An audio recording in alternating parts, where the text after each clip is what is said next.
How to incorporate fundamentals into your trading on Forex.com platform. I'm gonna guide you through the process on how to do it. Let's get started. First of all, on your phone, head over to the Forex.com app. After you are in the app, make sure that you are logged in with your account. In order to use the fundamental analysis to boost your trading decisions, first of all, you need to understand what fundamentals are. Fundamentals include economic data like GDP, interest rates, inflation, unemployment, and also the central bank policies. So for that, you can use the Forex.com's economic calendar. In order to access that, head over to this account section. And over here in the research and trade ideas, you can find this economic calendar option. Tap on it. You can use this to see the scheduled news events.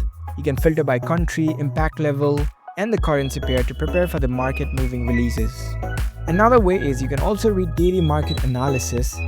You can check out the market analysis section on the Forex.com website. It gives you insights on how news affects the currencies. You also need to monitor the central bank trends. The policy shifts often lead to a long-term Forex trends. Also for that, you can use the Forex.com's website in order to stay updated. And that's how you can incorporate fundamentals into your trading on Forex.com. If you found this video helpful, don't forget to give this video a thumbs up and subscribe to our channel for more tech tips. Thank you for watching.